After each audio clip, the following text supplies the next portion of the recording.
All right, you morbid bastards, welcome to the deep dive. Today, we're diving headfirst into a topic that's both fascinating and fucked up. Yeah. Death on Mount Everest. We've got a stack of sources, Wikipedia mainly, detailing all the ways folks have kicked the bucket trying to conquer that icy bitch. Hello there. Always happy to talk about mountains, even if it's about how they turn people into popsicles. Okay, let's cut the crap. Yeah. Everest is beautiful, majestic, all that bullshit, but at the end of the day, it's a goddamn death trap. Over 340 people have bought the farm on that mountain. That's true. It holds the grim record for the highest number of recorded deaths. It's important to clarify, though, that while Everest has the most deaths, it doesn't actually have the highest fatality rate. Okay, so it's not the deadliest mountain, just the one with the most corpses. But before you pack your bags thinking it's a cakewalk, even with a lower death rate, it's still fucking dangerous. So what's killing these folks? Besides their own egos, I mean. What's the Grim Reaper's weapon of choice up there? It's not one thing. It's a whole buffet of death. Avalanches are a big one. Those walls of snow just wiping out everything in their path.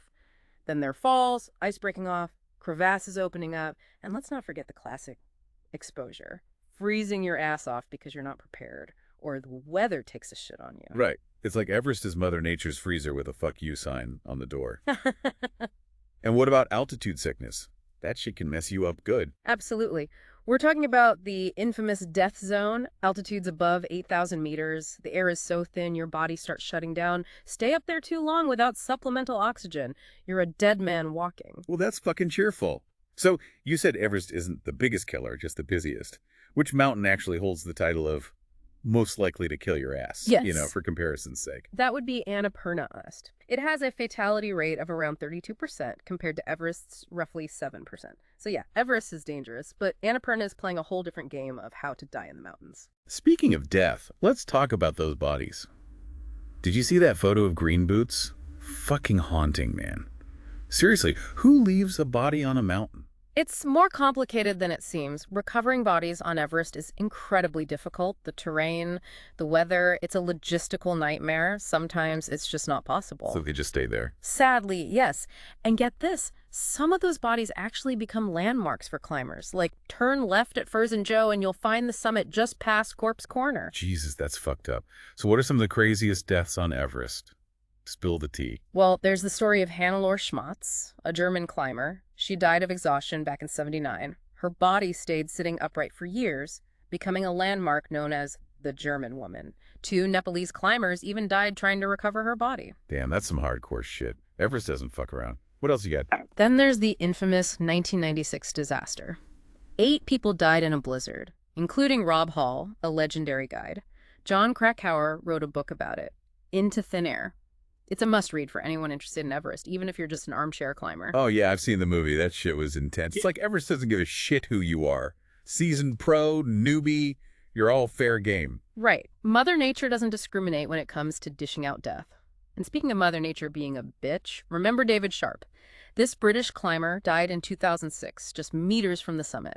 And get this, numerous climbers passed him, sparking a huge controversy about the ethics of climbing Everest.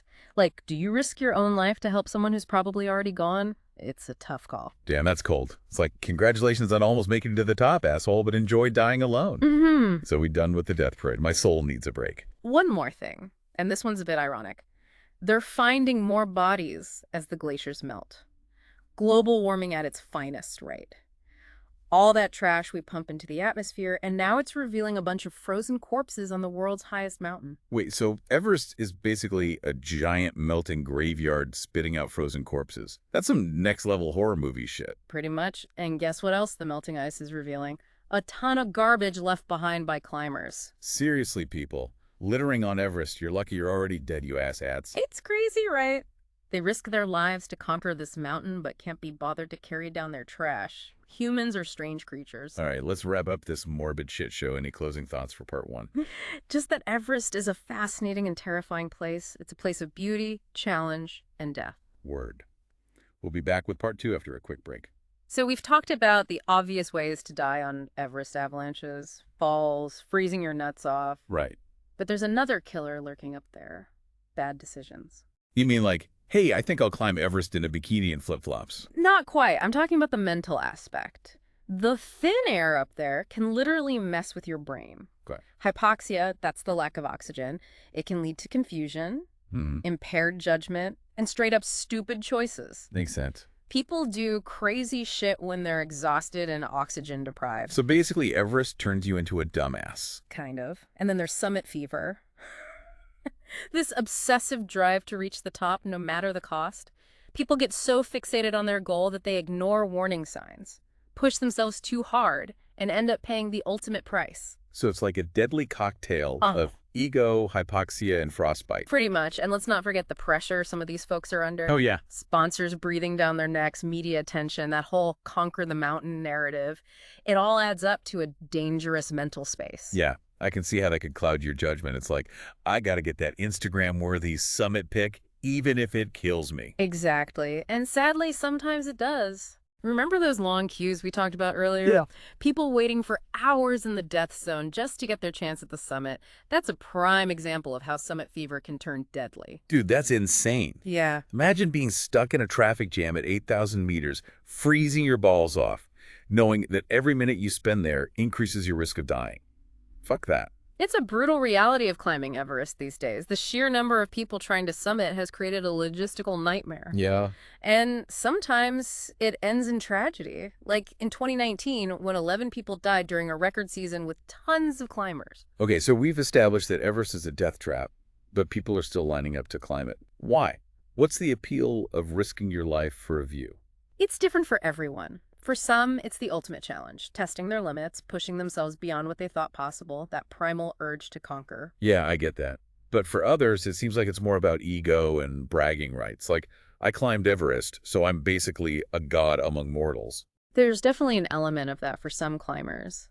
The need to conquer, to be seen as the best, the strongest, but it's a slippery slope. So what's the takeaway here? Yeah. Should people just stay the fuck away from Everest? Not necessarily. It can be an incredible experience, but it's not for everyone. It requires immense physical and mental preparation, Okay. a healthy dose of humility, and a willingness to accept the risks. Yeah, no room for ego up there. Yeah. Nature's the boss, and she doesn't take kindly to being disrespected. Exactly. And even if you're not a climber, learning about Everest's history, the triumphs and tragedies, can be insightful. It's a powerful reminder of human resilience, but also our own mortality. All right, enough with the deep thoughts. Let's get back to the juicy stuff. Okay.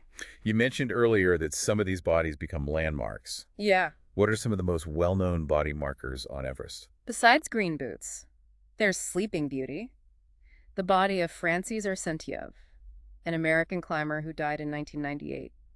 Her body lay on a well-traveled route for years, a haunting reminder of the mountain's unforgiving nature. Sleeping Beauty. That's a pretty fucked up nickname for a frozen corpse. It is, but I guess it's a way of humanizing these tragedies, remembering that these were real people with dreams and ambitions Right. who ultimately paid the ultimate price. Yeah, it's easy to get caught up in the numbers and the morbid details, but at the end of the day, these were people who loved the mountains, who dared to dream big. It's a shame it ended this way for them. It is, but it's also a reality of climbing Everest. It's a dangerous pursuit, and sometimes the mountain wins. So what about those people who pass by dying climbers? We talked about David Sharp earlier. Right. Is there some kind of unspoken code on Everest? Like every man for himself? It's a complex issue. There's no easy answer. On the one hand, you have a moral obligation to help those in need. But on the other hand, rescuing someone in the death zone is incredibly risky and could easily cost you your own life. Yeah, I can see how that would be a tough call to make, especially when you're already exhausted and oxygen deprived yourself. Exactly. And there's also the question of whether the person is even savable. If they're already in the final stages of hypothermia or altitude sickness, there's not much anyone can do. So it's a moral minefield up there. You got to weigh your own survival against the possibility of helping someone who might already be beyond help. Damn. It's not easy. And it's something that every climber has to grapple with. Okay, so let's say you do decide to try and help a dying climber. What are the challenges involved in getting them down from the mountain? Well, first off, you got to consider the terrain. Everest is treacherous, even in the best conditions. Yeah. Moving a body down those icy slopes, through crevasses, over rocky ridges, it's a Herculean task. And I imagine the weather doesn't make things any easier. Absolutely. Blizzards, high winds, freezing temperatures. Right. It can all change in an instant up there. Those conditions can make rescue efforts next to impossible. Plus, you're already dealing with the altitude. Every step you take in the death zone is a struggle. You got that right. Your body is already working overtime just to survive up there. Yeah. Add in the physical exertion of moving a body, and it's a recipe for exhaustion and disaster. So it's like a logistical nightmare Yeah. compounded by extreme conditions and the ever-present threat of death. Fun times. Yeah, it's not a walk in the park. Okay, so let's say, hypothetically, you're climbing Everest and you stumble across a dead body. What's the protocol? Do you report it? Do you try to move it? Do you just leave it there and pretend you didn't see anything? There's no official protocol, but generally speaking, you should report it to your expedition leader or the authorities at base camp. Okay. They'll then decide what, if anything, should be done. Okay, so you don't just whip out your phone and start snapping selfies with the corpse for Instagram clout. God, I hope not. That would be incredibly disrespectful. These are people who lost their lives pursuing their dreams. Right. The least we can do is treat their remains with dignity. Right. But what about those bodies that have become landmarks, like Green Boots or Sleeping Beauty? They're basically tourist attractions at this point. It's true that some of these bodies have become part of the Everest lore, but it's important to remember that they're still human remains. So what's the solution? Do we just leave them there forever, or do we risk lives to bring them down? It's a tough question with no easy answer. Ultimately, it's a decision that needs to be made on a case-by-case basis. Yeah. Taking into account the wishes of the families, the feasibility of recovery, and the risks involved. Yeah, it's a complex issue with no easy answers. Okay, so we've talked about the dangers of climbing Everest, the ethical dilemmas, the logistical nightmares, but what about the mental aspect? What kind of toll does climbing Everest take on your psyche? It's a huge mental challenge, no doubt. You're pushing yourself to the limit, physically and mentally. Right. You're facing extreme conditions, sleep deprivation, isolation. It can all take a toll. Yeah, I can imagine. It's not like you can just call up your therapist for a quick session when you're in the death zone. Exactly. You're out there on your own, relying on your inner strength and resilience to get you through. And even if you make it back alive, the experience can stay with you long after you've descended. So PTSD is a real thing for Everest climbers. Absolutely. Many climbers experience flashbacks, nightmares, anxiety, depression. It's a lot to process. Damn, so it's not just the physical risks you got to worry about, but the potential mental scars as well. It's like Everest takes a piece of your soul, whether you summit or not. It can be a powerful experience that changes you forever. Okay, so let's say, hypothetically, you're considering climbing Everest. Yeah. What advice would you give to someone thinking about taking on this challenge? First off, do your research. Understand the risks, the physical and mental demands, the financial costs. Yeah, don't just watch a couple of YouTube videos and think you're ready to tackle the world's highest mountain. Exactly. This is not something to be taken lightly. It requires years of preparation, both physically and mentally. So what kind of training are we talking about? Just hitting the gym and doing some cardio? It's way more than that. You need to build up your endurance, your strength, your acclimatization to altitude. You need to train in all kinds of conditions, from extreme cold to high winds. So basically, become a superhuman ice warrior. Pretty much. And you also need to be mentally prepared. You need to be able to handle stress, isolation, and the ever-present threat of death. Yeah, no room for pansies on Everest. Exactly. And you need to be honest with yourself about your motivations. Okay. Why do you want to climb Everest? Is it for the challenge, the personal accomplishment, the bragging rights? Or is it just for that sweet, sweet Instagram clout? If that's your main motivation, I'd suggest finding a less deadly hobby. Right. Because Everest doesn't give a shit about your follower count. Exactly. It's a force of nature that demands respect, humility, and a healthy dose of fear. Okay, so you've done your research, you've trained your ass off, you've got your mental game on point, and you're ready to tackle Everest. What are some key things to keep in mind during the climb itself? First off, listen to your body.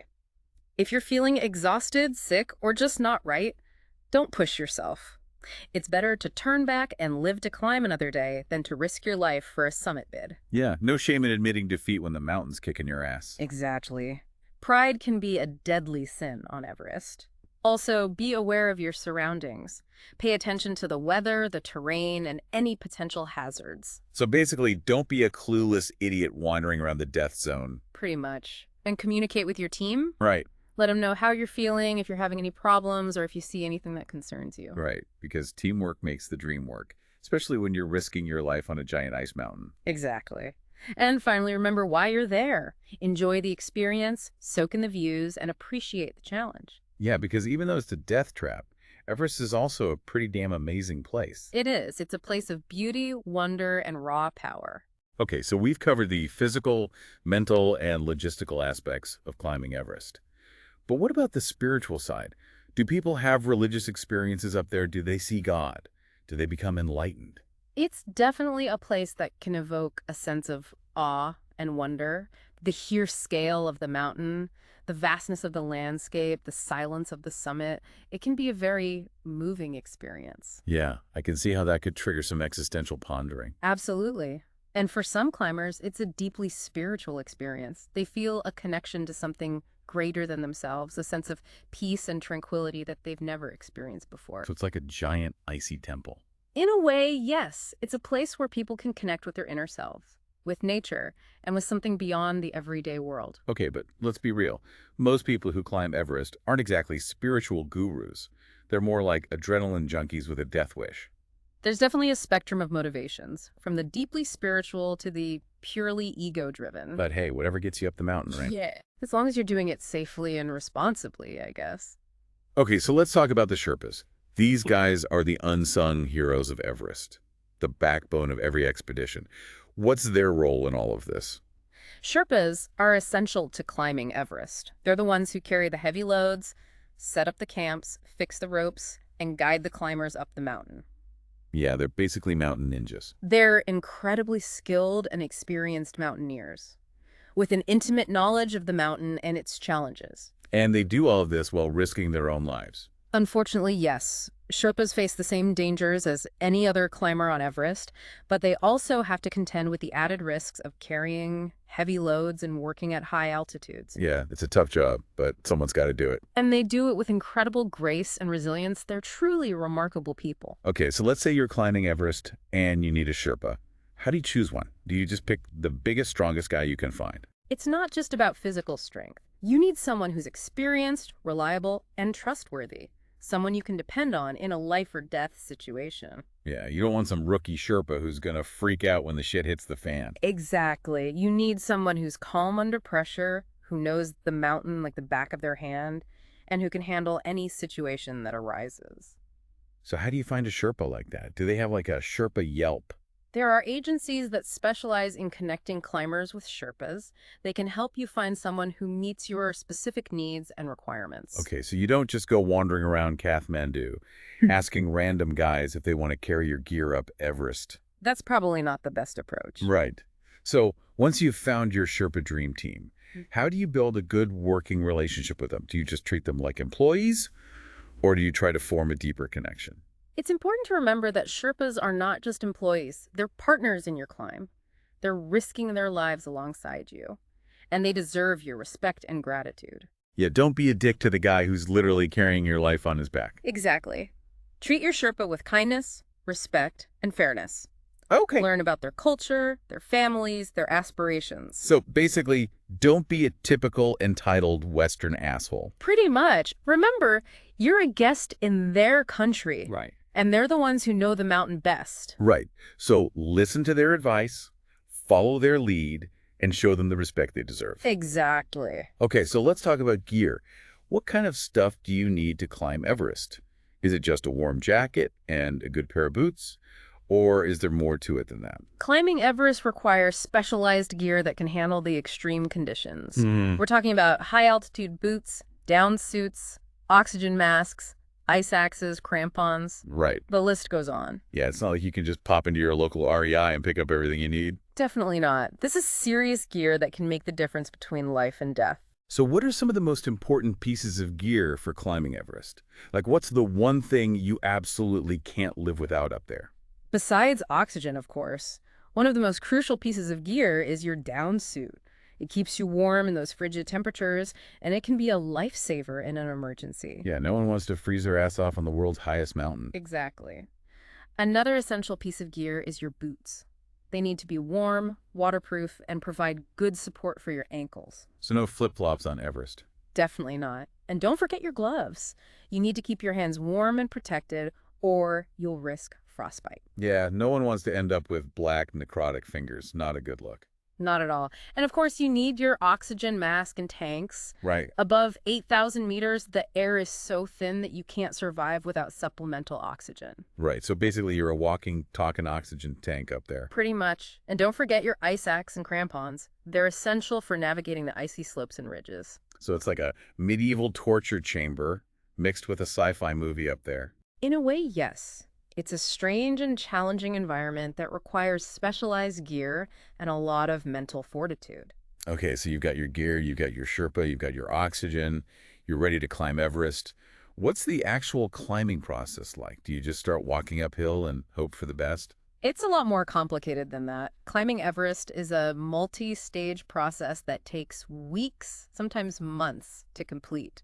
So it's like a marathon, not a sprint. Exactly. You start at base camp, which is already at a pretty high altitude. Right. And then you gradually ascend the mountain, setting up camps along the way. And I imagine you're not just carrying everything you need on your back. Definitely not. Sherpas carry most of the gear and supplies, setting up the camps and fixing the ropes for the climbers. So basically, you're just following the Sherpa trail of awesomeness. Pretty much. And Like- along the way, you're acclimatizing to the altitude, which is crucial for preventing altitude sickness. So you're basically spending weeks getting used to the thin air, the freezing temperatures, and the lack of oxygen.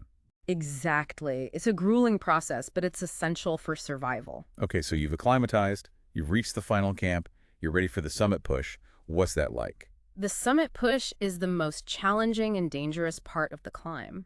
It usually starts in the dead of night when the temperatures are coldest and the winds are calmest. So you're basically climbing in the dark with only your headlamp to guide you. Exactly, and you're pushing yourself to the limit, both physically and mentally. Every step is a struggle, and the altitude is taking its toll. Yeah, I imagine it's pretty hard to enjoy the view when you're gasping for air and your body's screaming at you to stop.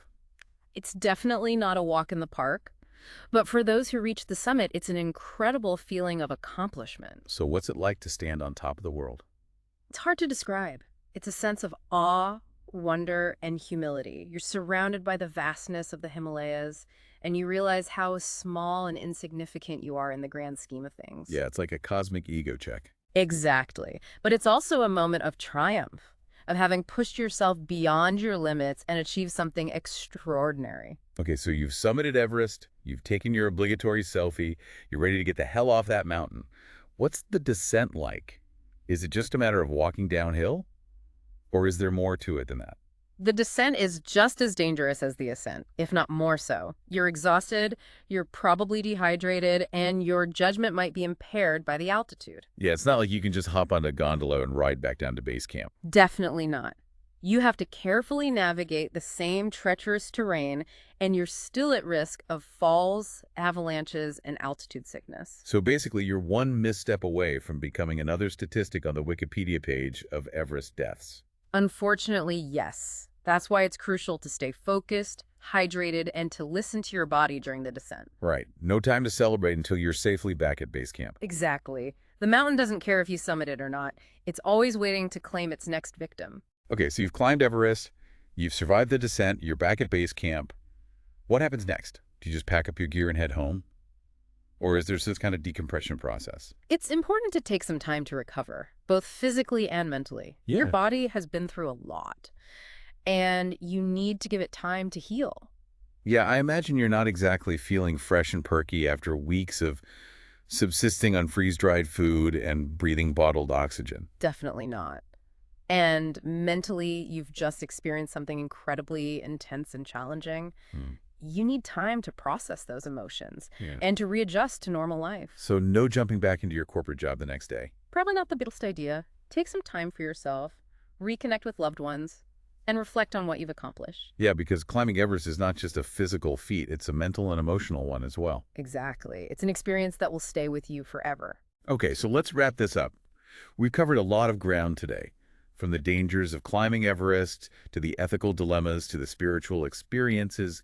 What are some of the key takeaways for our listeners? I think one of the most important takeaways is that climbing Everest is not something to be taken lightly. Right. It's a serious undertaking that requires immense preparation, both physically and mentally. Yeah, don't just watch a few documentaries and think you're ready to tackle the world's highest mountain. Exactly. And it's also important to remember that Everest is a force of nature that demands respect. Don't underestimate its power and don't let your ego get the best of you. Right, because nature always bats last. And finally, I think it's important to remember that climbing Everest is not just about reaching the summit. It's about the journey, the challenges, the lessons learned along the way. Yeah, it's about pushing yourself beyond your limits, facing your fears, and coming out on the other side a changed person. And remember, folks, if you ever find yourself on Everest and stumble across Green Boots, give him a nod of respect for us, will ya? Absolutely, he's become a part of Everest's grim history. Speaking of grim history, we've talked about all the ways to die on Everest, the ethical dilemmas, the logistical nightmares. But what about the aftermath? For those who make it back alive, do they just go back to their normal lives, or are they forever changed by the experience? It's definitely not something you just shake off. Climbing Everest can leave lasting psychological scars. Yeah, I imagine coming face to face with death on a regular basis would fuck with your head. It can. It can trigger PTSD, anxiety, depression.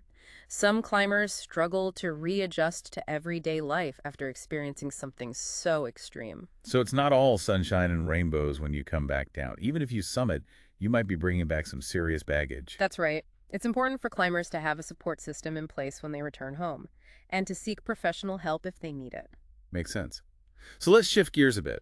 We've talked a lot about the negative aspects of Everest, but there must be something that keeps drawing people back. What's the allure, aside from the whole conquering the world's highest mountain thing? It's different for everyone. Some are drawn to the physical challenge, the sense of accomplishment that comes with pushing your body to its limits. Others are captivated by the beauty of the mountains, the sense of awe and wonder that you experience up there. Yeah, I can see how standing on top of the world would give you a whole new perspective on things. Absolutely. And for some, it's about testing their own resilience, their ability to overcome adversity. It's a journey of self-discovery. So it's not just about the destination, it's about the journey itself. The Mhm. challenges, the triumphs, the failures, all of it. Exactly. It's about pushing your boundaries, both physically and mentally, and discovering what you're truly capable of. Okay, so we've covered a lot of ground in this deep dive. We've explored the dangers, the ethics, the psychology, the allure of Everest. What's the one thing you want our listeners to walk away with? I think one of the most important takeaways is that Everest is a powerful and complex place. It's a place of beauty and wonder, but also of danger and death. It's a place that demands respect, both for the mountain itself and for the people who dare to climb it. Word. So if you're thinking about tackling Everest, be prepared to face your own mortality, your own limitations, and the raw power of nature. Exactly. Don't underestimate the mountain and don't overestimate yourself. All right, folks, that's it for our deep dive into the world of death on Mount Everest. We've explored the grim realities, the ethical dilemmas, the psychological impact, and the enduring allure of this iconic peak. It's been a fascinating journey. For sure. And if you're still hungry for more, there are tons of books, documentaries, and articles out there. Dive deeper if you dare. Just remember to pack your oxygen mask and your common sense. And a shitload of hand sanitizer. You don't want to be touching those ropes without it. Good point. Hygiene is important even at 8,000 meters. All right, folks, thanks for joining us on this morbidly fascinating adventure. We'll see you next time for another deep dive into the weird, wild, and downright disturbing corners of the world. Until then, stay curious and stay safe. And don't forget to tip your Sherpa. Peace out.